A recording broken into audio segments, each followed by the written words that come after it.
Hi everyone. Today once again I am before you to explain the subtopic major crops and their groups अर्थात प्रमुख फसल और उसके समूह या वर्ग जो एग्रीकल्चर चैप्टर के अंतर्गत हम लोग पढ़ते हैं। इसमें हम लोग मुख्य रूप से इन बिंदुओं को जानेंगे और उसके समूह को देखेंगे, वर्ग को देखेंगे कि किन किन वर्गों में इसे वर्गीकृत किया जाता है या विभाजित किया जाता है। सबसे पहले हम लोग ऑब्जेक्टिव की बात कर लेते हैं कि इस चैप्टर में इस सब टॉपिक को पढ़ने का क्या ऑब्जेक्टिव है, क्या उद्देश्य है, किन किन बातों को हमें इस सब टॉपिक के अंदर समझना है। तो सबसे पहले है basis for grouping of crops. जो फसलें हमारे भारत के अंदर उत्पादित किए जाते हैं, पैदा किए जाते हैं, उन फसलों के जो वर्ग हैं, समूह है, उन वर्गों को हम जान पाएंगे।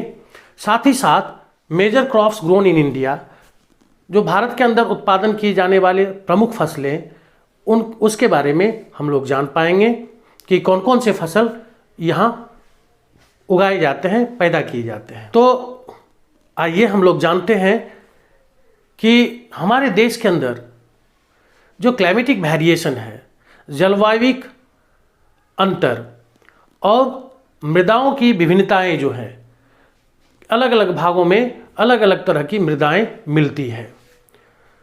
जब हम लोग मृदा चैप्टर को पढ़े थे रिसोर्स एंड डेवलपमेंट चैप्टर के अंतर्गत, तो उसमें हम लोगों ने मृदा के बारे में विस्तार से चर्चा किया था। तो आपने देखा था कि भारत के अलग अलग हिस्सों में अलग अलग तरह की मिट्टियाँ पाई जाती है और अलग अलग हिस्सों में अलग अलग तरह की जलवायु दशा भी हमें देखने को मिलता है। पर्वतीय भाग से लेकर के जब आप दक्षिण में दक्षिणतम बिंदु कन्याकुमारी तक जाएंगे, उत्तर से दक्षिण और पूरब से पश्चिम जब आप देखेंगे तो मिट्टियों में वेरिएशन मिलेगा, जलवायु दशाओं में वेरिएशन मिलेगा और कल्टीवेशन प्रैक्टिसेस में भी वेरिएशन मिलता है। और कल्टीवेशन प्रैक्टिसेस डिपेंड करता है मिट्टियों के प्रकार पर और जलवायु के अंतर पर, जलवायु विभिन्नताओं पर। इसके अतिरिक्त जो स्थानीय स्तर पर किसान है, उसकी आर्थिक स्थिति क्या है, वह संपन्न अगर है तो कैपिटल यूटिलाइजेशन के बल पर समर सीजन में भी जायद जैसे फसलों का उत्पादन लेते हैं अपने खेतों से। क्विक वैरायटीज ऑफ सीड्स का उपयोग करते हैं, जिसको हाई यील्डिंग वैरायटीज भी बोलते हैं, जो जल्दी तैयार हो जाता है। तो कैपिटल यूटिलाइजेशन के बदौलत संपन्न किसान अपने खेतों से 3 तरह के क्रॉप्स लेते हैं, जबकि अधिकांश हिस्सों में जहां किसान गरीब होते हैं, आर्थिक रूप से विपन्न होते हैं, वहां खरीफ एंड रबी क्रॉप्स लिए जाते हैं। तो हम लोग सबसे पहले वर्गीकरण पर आने से पहले इन मुख्य बिंदुओं को देख लेते हैं। The 2 staple food crops of the world are rice and wheat, which together feed more than 75% of world's population और वर्ल्ड्स पीपल। ये चावल और गेहूं मुख्य फसल के रूप में संसार के 75% से अधिक आबादी का पेट भरता है। हम लोग अब बात करते हैं the variety of food and non food crops are grown in different parts of the country depending upon the variation of soil, climate and cultivation practices. जिसके बारे में अभी हम लोगों ने चर्चा किया कि मिट्टियों के वेरिएशन, मृदा के विविधता और जलवायु विभिन्नता के कारण हमारे देश में अलग अलग हिस्सों में अलग अलग तरह के फसल प्रमुखता से उगाए जाते हैं। उसके अतिरिक्त भी और फसल लिए जाते हैं, लेकिन मुख्य रूप से जलवायु दशा जिस फसल के लिए आदर्श होती है, वे फसल बड़े पैमाने पर उगाए जाते हैं। इस तरह भारत में जितने भी फसल उगाए जाते हैं, उन फसलों को हम इन 2 आधारों पर वर्गीकृत करते हैं, समूह में रखते हैं, 2 अलग अलग समूह में रखते हैं। तो सबसे पहले on the basis of cropping seasons, जिसके बारे में हम लोगों ने पिछले वीडियो में विस्तार से चर्चा किया था। क्रॉपिंग पैटर्न के अंदर, फसल प्रतिरूप के अंदर हमने उसमें देखा था कि ऋतुओं के आधार पर हमारे देश में 3 अलग अलग और स्पष्ट ऋतुएं अनुभव की जाती है, मिलती है। सर्दी, गर्मी और बरसात। इसके अतिरिक्त भी हम ज्योग्राफी में वैसे 4 सीजन्स के बारे में पढ़ते हैं, लेकिन फसल ऋतुओं के बारे में जब हम बात करते हैं, फसल के वर्गीकरण में इन 3 ऋतुओं का चर्चा करते हैं, क्योंकि इसी 3 ऋतुओं के आधार पर फसल पैदा किए जाते हैं हमारे देश के अंदर।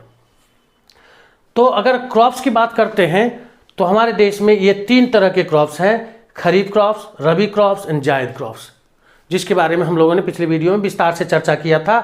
तो खरीफ क्रॉप्स, जिसको मानसून क्रॉप्स भी बोलते हैं, चूंकि ये मानसून सीजन, जब हम सीजन में आप आते हैं यहाँ तो देखते हैं ये रेनी सीजन अर्थात मानसून सीजन, चूंकि ये मानसून सीजन में उगाए जाते हैं, इसलिए इस खरीफ क्रॉप्स को मानसून क्रॉप्स भी कहते हैं। जब हम विंटर सीजन में आते हैं तो विंटर सीजन में ये रबी क्रॉप प्राप्त किए जाते हैं, जिसे विंटर क्रॉप्स भी बोलते हैं। और जब हम समर सीजन में आते हैं तो हम समर क्रॉप प्राप्त करते हैं, जिसे जायद क्रॉप्स के रूप में हम जानते हैं। देखें इसका अवधि क्या होता है, तैयार होने का अवधि। खरीफ क्रॉप्स जून जुलाई में बोए जाते हैं और अक्टूबर नवंबर में हार्वेस्ट कर लिए जाते हैं, प्राप्त कर लिए जाते हैं। जबकि रबी क्रॉप्स अक्टूबर नवंबर में बोए जाते हैं और मार्च अप्रैल में प्राप्त कर लिए जाते हैं। जब हम जायद फसल की बात करते हैं तो ये संक्षिप्त अवधि में, एक छोटे से अवधि में मार्च अप्रैल में बोए जाते हैं और मई जून में प्राप्त कर लिए जाते हैं। तो ये जो जायद फसल है, पूर्व में यही खरीफ और रबी 2 ही तरह के फसल हमारे देश के अंदर लिए जाते थे, लेकिन बाद के दिनों में जब हाई यील्डिंग वैरायटीज़ का विकल्प हमारे सामने उपलब्ध हुआ, जब क्विक यील्डिंग वैरायटीज़ हमारे सामने उपलब्ध हुआ, जो शीघ्र तैयार हो जाता है, कम समय में तैयार हो जाता है जो फसल, तो एक नए फसल सीजन, जिसको हम समर क्रॉप सीजन या जायद क्रॉप्स के रूप में जानते हैं, के रूप में हमारे सामने आया। तो ये तो रही आपको क्रॉप्स, उसके period of time and seasons के बारे में बात। अब हम लोग बात करते हैं खरीफ क्रॉप्स के अंदर।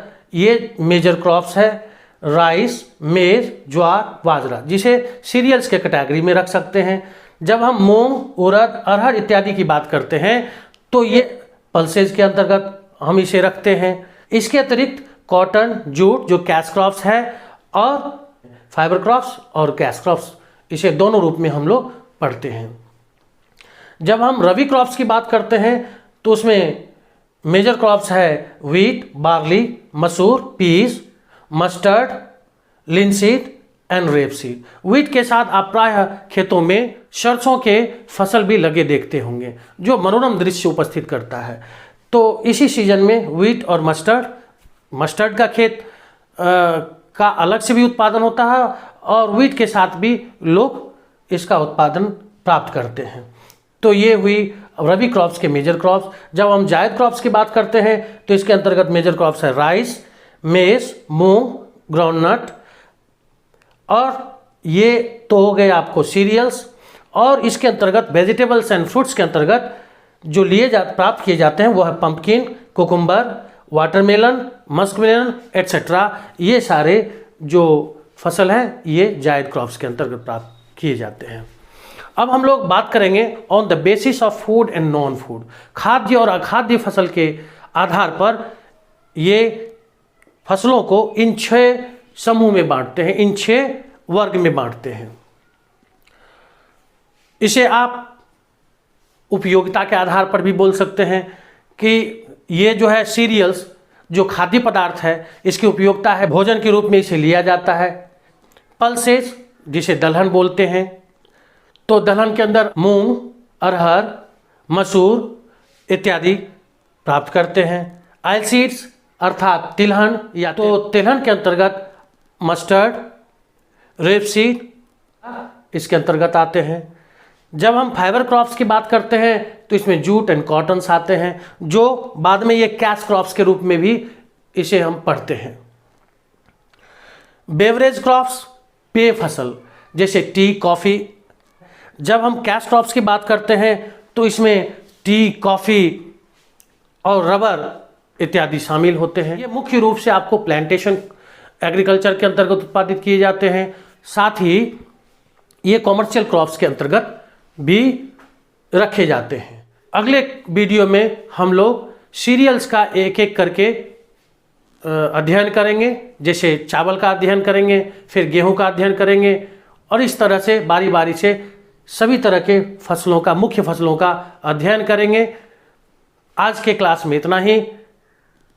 इसी के साथ आप सभी को धन्यवाद। जय हिंद।